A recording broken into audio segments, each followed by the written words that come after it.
You hear that sound? You know what that Go.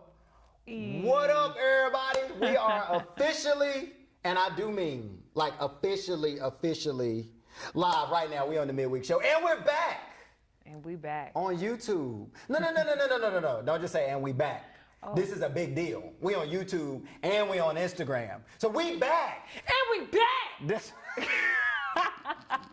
it was the hair flip for me. It was I was trying to put that extra oomph in that's it. right. I know that's right. Let me tell you something, Miss Solange. What's up? I don't know if most people know this. When I first met you, Oh, goodness. I thought your hair was fake. Ah! I'm not gonna lie. I thought your hair was fake. I thought it was weave. I know where Mr. this Reed is is the going. producer. Extensions, something. I Clipping. I thought it was a wig cap under there Okay. somewhere. Thought, hit the whole reveal. I didn't know. So was you one of them ones that was low-key on the slide just trying to creep a little bit closer, be like, Nah, I me won't go. just Nah. see the lace. Yeah, I won't gonna do that. 'Cause Right. Here's the deal. I didn't know how to. When I first got here, I didn't know how to tell the difference between like if somebody's hair was real or fake. So even if I got closer, I don't think I would have known. so you was just trying to wait for me to like move wrong and see if something yeah, slid. yeah. Okay. I was just gonna wait for you to tell me. If you'd have told me, then I'd have been good. If you'd have told Just me. catch me slipping. Don't get caught slipping. That's Don't get caught that's the slipping. main goal.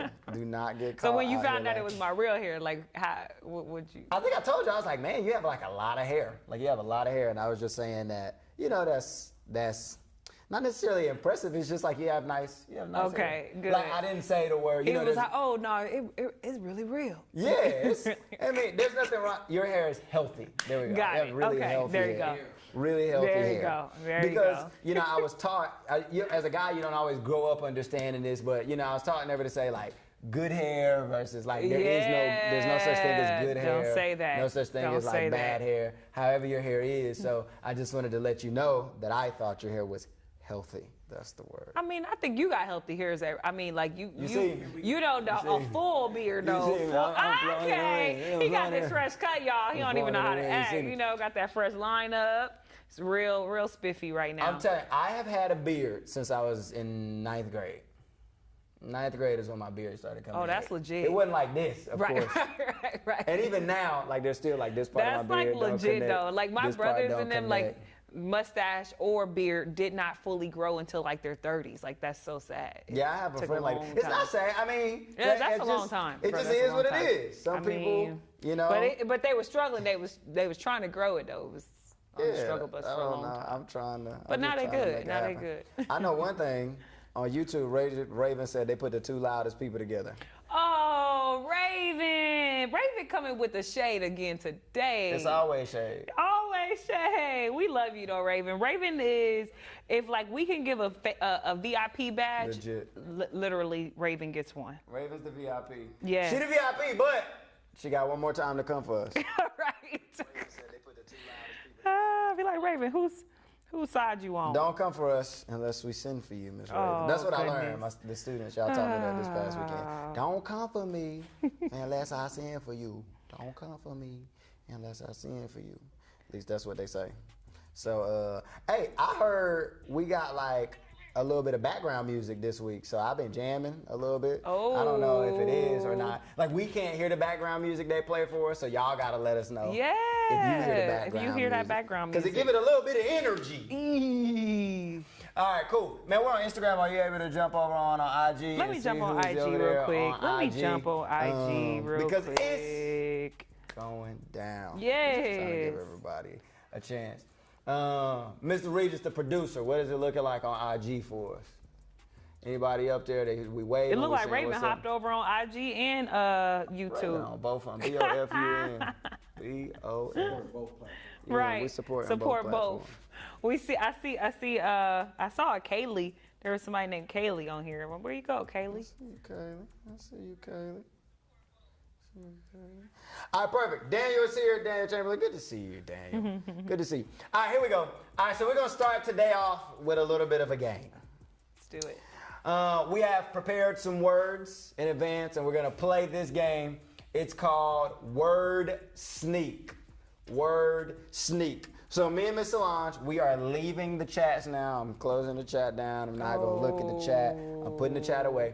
And Bye, what you can do is you can put some words down in the chat. These are random words. And the goal is going to be, Miss Solange are going to continue the show tonight. We're going to continue the conversation, talking back and forth a little bit. And what's going to happen is it's going to be our responsibility to sneak these words into our normal conversation. Yeah. And so here's what we're going to do. There'll be an opportunity for us to sneak them in. Once we sneak in one of the words, once again, you got to put it down in the comments so that you know, but we don't know. But if we sneak in one of the words, then Mr. Regis is going to put the word we sneak into the chat below. If it's not a word you use, then it's going to be a word that we sneak into the chat below. So we're going to give him a second to write down some words, and we're going to stay out of the chats because we can't look. But it feels like separation. Like it feels like loneliness because, like, you know, we really do want to be able to talk to you. Oh. But while we're waiting on words to come in and while Mr. Regis is prepping our words, I'll tell you a little bit about what the show is going to be about tonight. So this past weekend, you might not have saw it, but Miss Solange, she came with that fire. A whole word. She was preaching. She was teaching. It was or good. whatever that was. Or whatever she called it. Whatever Here's the deal. She was preaching so good, she took her shoes off. Okay. Barefoot preaching. I mean, flat-footed preaching. Just don't ever wear flats like these. Flat-footed preaching. Yeah. So anyway, Miss Solange is teaching, preaching, or whatever we call it. And we were talking about emotions. And so today, we want to have like a little bit of an interview, if you will. We're going to ask her some questions, a little bit about what she was teaching, a little bit about her personal life. We're not going to get all up in her business, but we're going to get in there a little bit. So invade your personal space a little bit. Okay. We're going to get in her business a little bit. We're going to ask her some questions, give you the opportunity to be able to ask her some questions. And then we're going to go from there with tonight's midweek show. Cool. I think it's almost that time. We're getting our first set of words here from Mr. Regis. And so our first topic of conversation, actually, we're just going to start the interview. Let's go. If that's okay with you. Let's go. And then as he gives us words, we'll sneak them in. it. I won't look at your words. You don't look at mine. Okay. And we'll go from there. Okay. All right. Okay. First word. Okay, don't tell me. Don't tell me. Wait a minute. Don't tell me. Where these words come from? Okay. So Miss Solange, this past weekend, we had a great conversation. We were talking about emotions. One of the things you said is you don't want your emotions to sneak up on you and to kind of hold you captive and control you. Oof. And I was wondering, and one of the questions we had is, what does it look like for an emotion to hold you captive or for an emotion to control you? What do you mean by that? Don't let my emotions control me. What does it mean to let emotion control me? Yeah, so I'll give a perfect example. I think recently I had a disagreement actually with my roommate. And I'll just be honest, I had a disagreement with my roommate. And I was really angry at what she did. And I allowed my anger, to just completely cut her off. So for like almost 2 weeks, thanks, I got another word. For about 2 weeks, I didn't engage in much conversation. I like literally walked around the house and did not speak to her. Or I would at least say good morning, but I was very, very short. And so for me, instead of addressing the issue itself or hitting it head on and just saying, hey, here's what you did, and it really offended me or upset me, and I just really want to bring it to your attention so that we can, make sure this doesn't happen again or see how we can do this better. Instead of me doing that, I just allowed the anger to really take over. Like I allowed the anger to get me so frustrated to the point that I didn't want to talk to her. I'm gonna be real honest, this is not nice, but I ain't even want to share my stuff with her. Like that's real childish, but it was just to that point. And so yeah, I really realized. Give me my cereal. That's it. Like don't use my blanket. Don't eat my Cheerios. Don't use my blanket. Don't use my charger. Don't use my comb. Don't charge your phone. That's it. As a matter of fact, I paid the electricity bill. Turn it down. Oh, Turn it down. My goodness. Give me back my Netflix password. There you go. That's legit. That's disrespectful. Them fighting words. Yeah, that's it. That's literally how we let our emotions take captive. Just not dealing with whatever the issue is and allowing. That's good. Because with anger, there's nothing wrong with being angry. There's nothing wrong with wanting to have conflict with somebody as long as it's healthy. And the Bible gives us a way to have healthy conflict, and it is not, like you're saying, it definitely the silent is not. treatment or Please anything don't like do that. Yeah. And so our emotions control us when they make decisions that we wouldn't normally make if we were clear-headed. That's it. That's good. Come on, Pastor Xavier, you always throw the whole word. No, I have a question for you. That's a whole word. So when you typically get angry, and I have a question for y'all too, I'm going to answer the same thing. So when you get angry normally, are you the person that's head-on, confrontation, blah, blah, blah, blah, blah? Or are you the person that is not as confrontational? You're kind of like, hey, I want to stew on this for a little while and figure it out. So for me, when I do something, I'll tell you about me and I'll tell you about my wife. So I'm an avoider. I try to avoid my anger. If I get angry, I like to go shut myself away in my office or something like that. Right. But if my wife is offended by something, it ain't sweet. Like, you know, when I say it ain't sweet, I mean it ain't good. I mean, the house is not good until we address this situation. Yeah. Don't walk around here like this is all fun and games, like this just Candyland or something like that. You know what I'm saying? You got to actually go hard with this conflict that we saying. And so I just want to let y'all know, I got Candyland into a sentence. Let's go. Y'all ain't noticed. You ain't noticed. Okay. Don't be trying to stick it in. I'm going to catch you. Just don't even. I'm going to catch you. Yeah, I don't even know about that. Whoever said Candyland. It's okay. We're going to work it in there. We're going to work it in there. So here's the deal. Okay. I need some extras, Mr. Regis, on the other side. So here's the deal. You don't walk around like everything is sweet. You actually got to deal with the issue head on. So y'all let us know down in the chat how you typically deal with the issues so that we know whether we crazy or not. Absolutely. Yeah, absolutely. So were you asking me or you were just? Yeah, how are you? Oh, yeah, I was sending up my word. Okay. But then I was also asking you. See, you see how he snuck that in? Y'all see how he snuck that in? That's he cold. So yeah, for me, I am, I'm not normally confrontational. I am normally the one that would try to kind of walk away from it. However, I do let it build up, and then once it builds up, then I'm just like livid. You know, it's like, yeah, not good. So, so I don't deal with it head on, which I should. So I kind of, there's this thing called stonewalling. So I kind of like stonewall, and I try to kind of shut down and walk away from it, but it gets to a place where it becomes gross. It gets bigger. Got it. So, got it. Yeah. So you're a typical stonewaller, and the anger kind of build over a little bit. See, we're learning a little bit about Miss Solange's life all day. Y'all help me out because I'm trying to do better. I'm trying to do better. So my question is, when it comes to emotions, this is my other question for you. We're still talking about emotion, how we deal with those things. What part or role does my family or like my environment play in my emotions? So like, you know, is it, if I'm like, hey, school makes me angry, I don't want to go to school anymore. School makes me sad, I don't want to go to school anymore. How do I balance the fact that there is something, thank you, sir. How do I balance the fact that there's something that might be causing me to have emotion, but I can't necessarily get rid of it? What do I do there? Okay, say that one more time for me. So if there's something that I want to get rid of that's causing me to feel a certain way, so school is making me sad, or my parents are making me sad, a sibling are making me sad, but I can't get my sibling's not going to disappear. Correct. School is not going to go away. School is not going to go away. What do I do with those emotions that I can't necessarily get rid of because they're caused by something else? I think you have to dig a little bit deeper and figure out what is it about that thing that is making you want to get rid of it.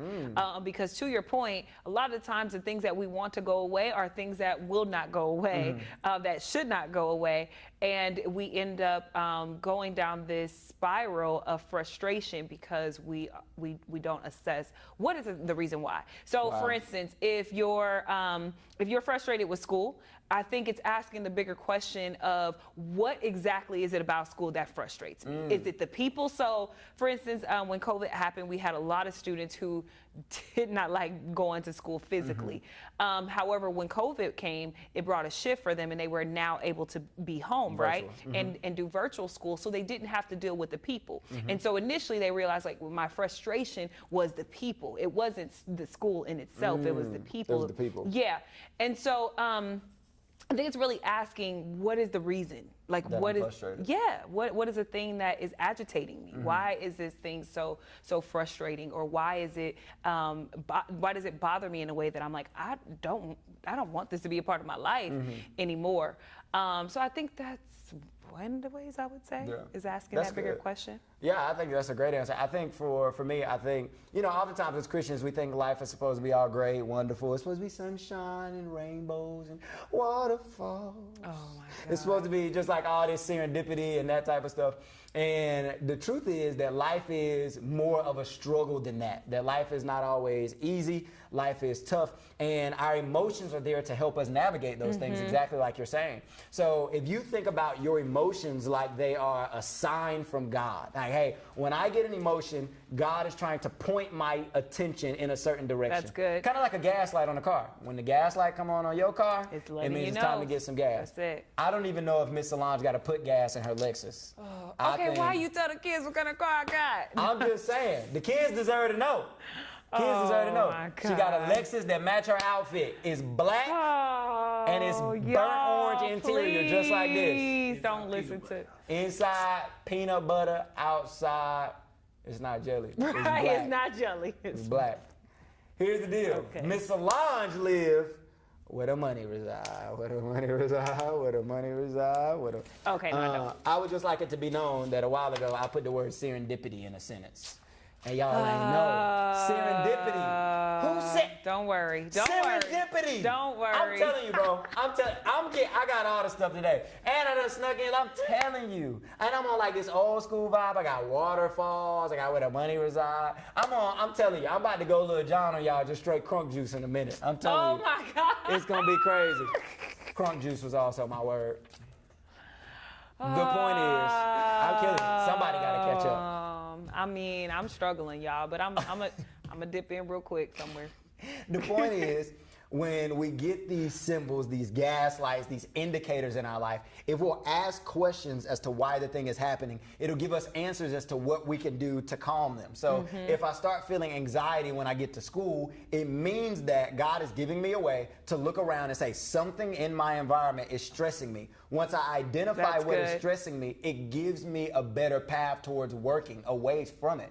It might be that I have anxiety about school because I want to do well, and I'm scared if I don't do well, then I have these issues with my parents, and so my anxiety is not school, but it's the pressure of success. So I might be able to relieve that anxiety by having a conversation with my parents about how well I'm going to do this year or not well I'm going to do this year. Good. School might be, it might not be the pressure of school, but it might be the pressure of social status. Like, hey, when I go to school, this was the case for me in middle school. I was whack.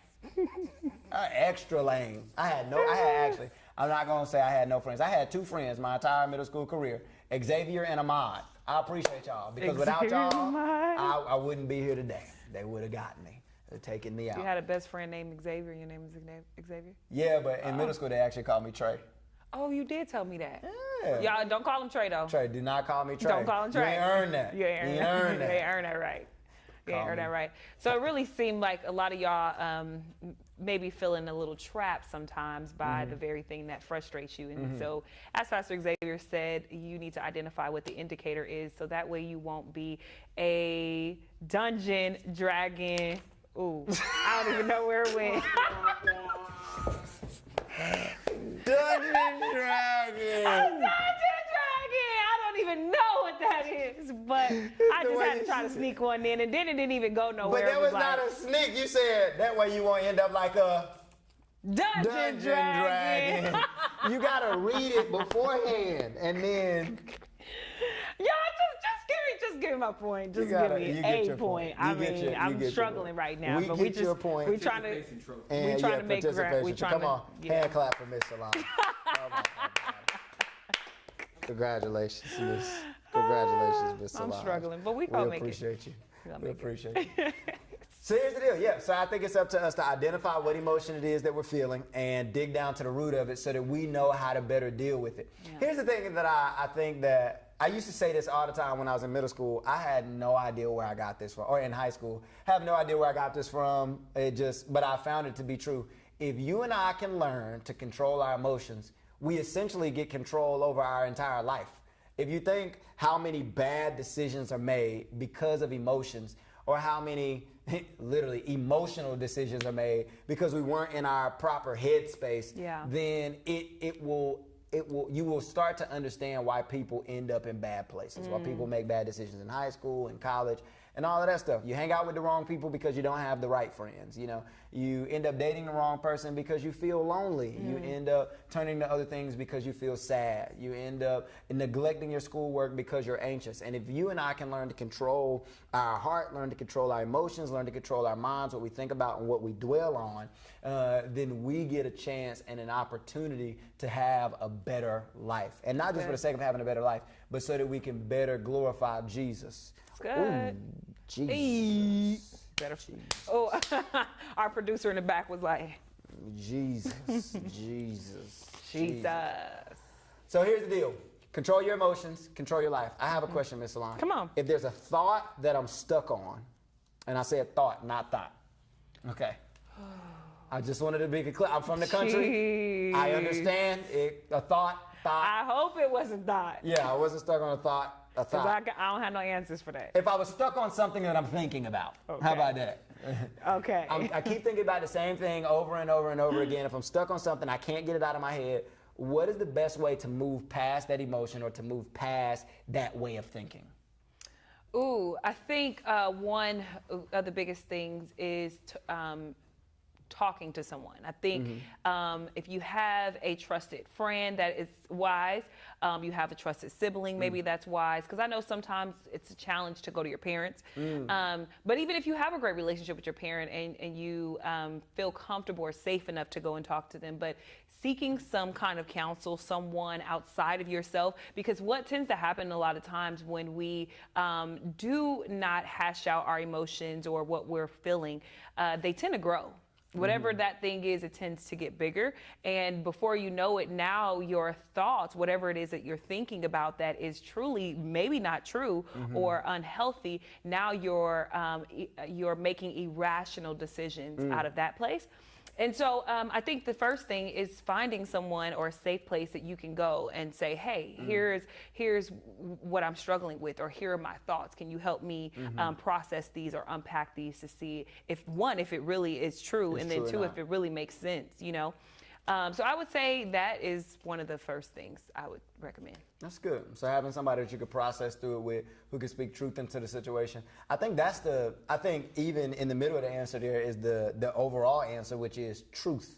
I can get truth from another person. I can get truth from my favorite scripture. I can get truth from a song. And so the idea is that if I have something that's stuck in my head, I have to constantly flood my head with the truth. Correct. I have to constantly fill my heart, fill my mind, fill my body up with the truth so that I can root out those things that are just not true. And that's the way that I change this cyclical. Ooh, that's a good word. It's an SAT word. It's not one of these words. Cyclical. That means it goes in a cycle. That's probably what I should have got, because these words. That mean they go in a circle. Yeah, I don't know where these came from. And so whatever it is, you can take any thought whatsoever. For example, let's say you have this thought that you don't believe in true, like, I'm gonna give you a random one, like mac and cheese is not good. So mac and cheese is not good. And so if I got this thought that mac and cheese isn't good, I could talk to a friend. Hey, I'm thinking that macaroni and cheese is not good. Can you help me? They can say, hey, I just want to let you know macaroni and cheese is one of the best sides of all time. If you don't think it's good, the right person probably just hasn't cooked it. You say, okay. And then I can go and listen to songs that, you know, I mean, you wouldn't listen to a song about mac and cheese, but if it was a song about depression, you listen to a song that talks about how loved you are and how valued you are. And then you'll find a scripture to say, hey, God has made you fearfully and wonderfully. And you'll find all of these things that combat the lie or the way of thinking that is in your head, and literally realize that I'm fighting this almost war back and forth for the space in my head. Yes. Well, first off, y'all shouldn't have a question of if mac and cheese, what do you say? Mac and cheese is good. Mac and cheese is amazing if it's made well. Now listen, if you ain't had no good mac and cheese, I'm sorry for you. You might have to roll up on Chick-fil-A. Theirs is okay, it'll do. But homemade mac and cheese, if it's done well, super cheesy, fiery, good, it is scrumptious. I just can't throw, but it's okay. You gotta, somebody help Miss Solange. What I do now? You gotta say the word, keep going, and then announce. Oh. Now, it is I thought you said you gotta say it in the. Yeah, you gotta say it like it's normal. You know, like mac and cheese is scrumptious. That's how I would say normal. Mac and cheese is scrumptious. That's how I would say mac and cheese is scrumptious. I thought that was a sentence to me. Oh, jeez. I think we got time for one more question. I think you said there's a question on Instagram. Yeah, let's see. Let me see what that is. The Instagram. Man, I'll tell you what, man, we're going to answer this last question, then we're going to get out of here. Man, you guys, your support for us has just been amazing. It's been huge. It's been wonderful. It's been awesome. It's been gargantuan. It's been crazy. And I'm just appreciative of your support. I'm appreciative of your time. Do you see the question? I don't see the question, but I would like to let you know that just a few seconds ago, I used the word gargantuan. You didn't know that was a word, did you? Oh, I did not know that was a word. You probably also didn't know that mac and cheese was a word. I'm like 5-0. I don't miss. I don't move. These words, how? They don't move. How did he get good words, easy words, and I got a word like bumfuzzle? What is bumfuzzle? I didn't know what you were going to say. I didn't know what you were going to say. You said there was a question on IG? Yeah, you see a question. The question is, what do we do if we don't know what's wrong? It just feels like anxiety. Ooh. Wow. I think that's a deep question. That is a deep question. Actually, I can answer this, and this is, like I said, I think the last question we can answer, but that is a wonderful question. Who asked that, Mr. Regis? Does it pop up? Kylie. Okay, Kylie. Good question, Kylie. We had a question on Instagram. What do I do if I don't know what's wrong? It just feels like anxiety. Anxiety is something, there's this creeping, almost like something is, like you feel like something's bad's gonna happen, even though nothing bad is happening, and even though you can't think of anything bad that might happen. And actually, the truth is, this is something that I've struggled with and have struggled with up until this point in my life. And I'll give you something to do that my therapist actually told me, which is, in those moments of anxiety, what I tend to do is to drown out my anxiety by doing other things. I start working, I call y'all, I get on Instagram, I get on TikTok, I listen to music, I play video games, I talk to my wife, I go on a walk, I do all of that stuff. And it's this way of calming my mind, because when I relax, there's just this creeping pressure that something is wrong. And what my therapist challenged me to do is, I want you to challenge yourself when you don't know what's wrong to sit still. Set a timer for 5 minutes, put your phone down, sit still. You can look at the ceiling, you can look at outside, you can do whatever, but just take time to pause and sit still and let the voice, or whatever it is, the anxiety, let the pressure, let that feeling build up until it's loud enough for you to hear what it's saying. Yeah.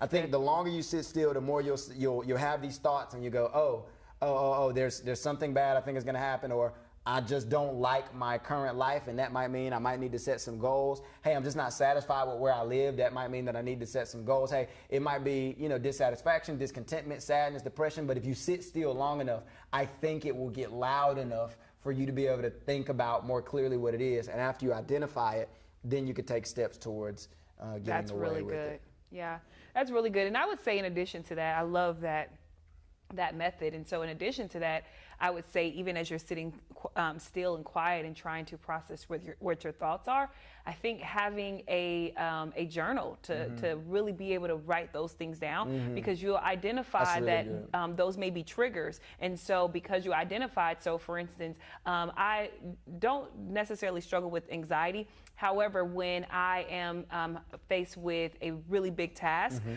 or when I have the pressure of too much homework assignments or something like that, I tend to feel the anxiety come on. Now, for me, I'm normally a nail biter, which is why I have to keep my nails on. So whenever I have, I'm highly anxious, I tend to bite my nails really, really bad. And that's when I know, like, wait, I'm anxious. And then I have to, as you mentioned, sit still for a minute and center myself and say, okay, what really am I anxious about? And then I write that down to remember when it comes up again, okay, let me figure out some things that I can do healthily before. So for instance, when I know that I have a lot of homework to do and I know I'm going to be anxious because of it, I tend to work in 30-minute increments, so I work in smaller blocks. And so within So those... that's so overwhelmed. Yeah, exactly. But because I wrote it down initially and pinpoint exactly what that anxiety was from, it helped me to be able to navigate that. So I think, to your point, sitting in stillness or calm, quietness, and then just being able to write out those thoughts so you can discover that, wait, this is a pattern. The next time it comes, you'll be able to see that. That's good. Great question. Look, we're going to be back next week, same time. We're continuing this conversation. So Instagram, see you later. YouTube, see you later. You can DM us your questions, comments, concerns on Instagram. Let us know. You can type it in at Student Life OCC, at Student Life OCC, at Student Life OCC. And we're going to be back next week. YouTube, welcome back. We appreciate you. And I think it's time. I ain't heard it in a minute, but I think it's time to play my theme music. And it goes something like...